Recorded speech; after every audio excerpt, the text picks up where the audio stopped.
মই আজি আহিছোঁ ব্ৰিজৰ প্ৰজক কবিতা বাৰ ঘৰত। আজি বাৰ পৰা আমি ব্ৰিজৰ বিষয়ে অলপ জানিম। বা কওক ব্ৰিজৰ বিষয়ে অলপ। প্ৰথমতে তোমালোকক ধন্যবাদ আৰু শ্ৰোতা দৰ্শককো ধন্যবাদ জনাইছোঁ। ব্ৰিজৰ বিষয়ে কি ক'ম, ব্ৰিজ আমাৰ সপোন। বহুত দিনৰ পৰা ভাবি আছিলোঁ ছবি এখন কৰিব লাগে।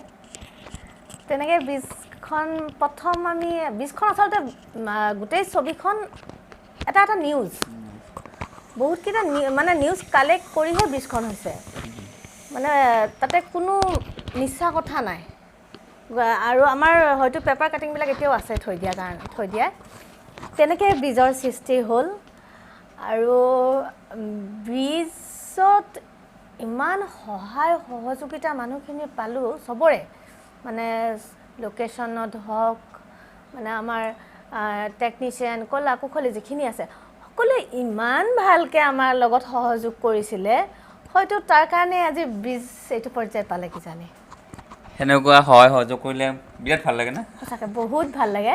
আৰু য'ত আমাৰ শ্বুটিং কৰিছিলে সোণাৰী চাপৰি, মই যোৱা নাই বাৰু এতিয়াও, মানে এতিয়াও আমাৰ তাৰমানে সোণাৰী চাপৰি কথা যিখিনিয়ে গৈছে বা যোনে যোনে তাতে কাম কৰিছে, এতিয়াও শেষ হৈ অহা নাই সোণাৰী চাপৰিৰ কথা কয়। তাৰমানে ইমানেই সহযোগ কৰিছিলে তেওঁলোকে মানে শ্বুটিঙৰ সময়ত কাৰোবাৰ ভাতৰ মানে কুকাৰৰ হুইচেলটো আহোঁতেও শব্দ হ'ব বুলি মানে চিন্তা কৰিছিল, যিহেতুকে চিং চাউণ্ড কৰা গৈছিলে। তাৰমানে বাইক লৈ অহা মানুহজনেও চাইকেল লৈ অহা কৰিলে বোলে, এনেকুৱাকৈ তেওঁলোকে সহযোগ কৰিছে। তেনেকুৱা সহযোগ পোৱাৰ কাৰণে হয়তো ব্ৰিজ আজি এইটো পৰ্যায় পাইছে। মানে শুনি মানে ভাল লাগে আৰু ইমান সহযোগ। আপোনাৰ প্ৰথম চিনেমা নেকি? আগতেও দুখন চুটি ছবিৰ প্ৰযোজক হিচাপে আছোঁ। এইখন 3 নম্বৰ। আৰু যেতিয়া আমি ইফিট এৱাৰ্ডটো পাইছিলোঁ, এবাৰ এখেত গৈ পেলাই আহিলে, কৃপাল কলিতা গৈ পেলাই আহিলে। তাৰপিছতে নেক্সট যেতিয়া এৱাৰ্ড পোৱাৰ সময়ত আমাক মাতিলে যে আপুনি মেইল খোলক, আপোনাৰ টিকট পঠিয়াইছোঁ, আপোনালোক এতিয়াই আহক ব্ৰিজৰ কাৰণে নেক্সট ডে এৱাৰ্ড চেৰিমনি। তেতিয়ালৈকে আমি গম পোৱা নাই যে আমি কি এৱাৰ্ড পাইছোঁ। তাৰপিছত যেতিয়া আমি গ'লোঁ, গৈ ভাল লাগিলে যথেষ্ট। এইটো ভাল লগা মুহূৰ্তই আৰু দৌৰা দৌৰিকৈ চব পেকিং কৰি পেলাই আমি গোটেইকেইটা ওলাই দিলোঁ।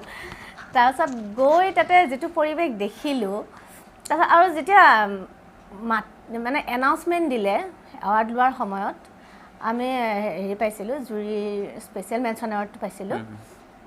তাৰপিছতে এনেকৈ এনাউন্সটো দিলে যে please welcome mister Kripal Kalita from India. তেতিয়া সেই কথাটো এতিয়াও শুনি থাকিব মন যায়। এতিয়াও আমি তাৰমানে সেই ভিডিঅ'খিনি এতিয়াও মানে ৰিপিট কৰি কৰি শুনি থাকোঁ। মানে কৃপাল কলিতা ফ্ৰম ইণ্ডিয়া, সেইবাৰ ইণ্ডিয়াৰ পৰা মাত্ৰ এটাই এৱাৰ্ড পাইছিলে, সেইখনে হৈছে ব্ৰিজে পাইছিলে। আৰু শ্বুটিঙত মই যাব পৰা নাছিলোঁ, কাৰণ ল'ৰাটো সৰু আছিলে, গতিকে মই শ্বুটিঙত যাব পৰা নাছিলোঁ।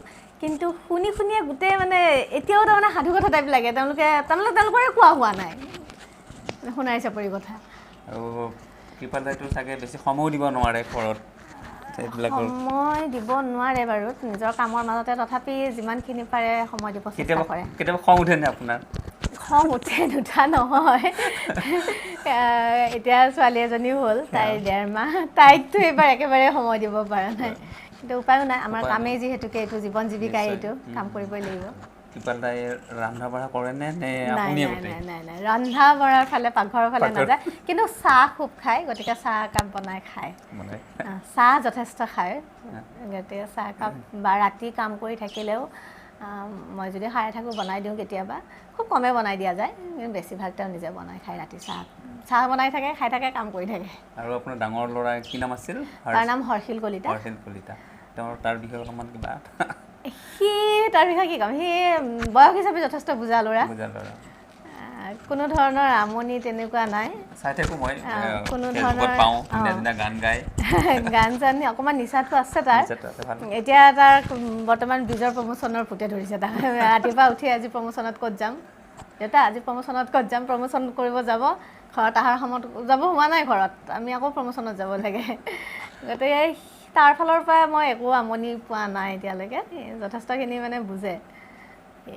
এইকেইজনী স্কুলত লগৰবিলাকক কয় চাগে লগৰবিলাককো সেইদিনাখন আহি পেলাই কৈছে মই আজি প্ৰমোশ্যন কৰিলোঁ নহয় মই ক'ত কৰিলা স্কুলত কৰিলোঁ ফ্ৰেণ্ডক ক'লোঁ 30 ছেপ্টেম্বৰত 20 চাব আহিবা আৰু সি ভালকৈ অনুৰাধা চিনেমা হলটো জানে ক'ত চাব যাম অনুৰাধা চিনেমা হলত চাব আহিবা ব্ৰিজখন ৰিলিজ হ'ব 30 ছেপ্টেম্বৰ ব্ৰিজ ৰিলিজ হ'ব 30 ছেপ্টেম্বৰত গতিকে আপোনালোকৰ জৰিয়তে সকলোকে জনাব বিচাৰিছোঁ 30 ছেপ্টেম্বৰত সকলোৱে আহক ব্ৰিজখন উপভোগ কৰক কিয়নো আমি এৱাৰ্ডবোৰ পাইছোঁ আপোনালোকে চালে গম পাব আৰু এটা জীয়া সমস্যা আমাৰ অসমৰ জীয়া সমস্যা ছবিখন দাঙি ধৰা হৈছে গতিকে সকলোৱে আহক থেংক ইউ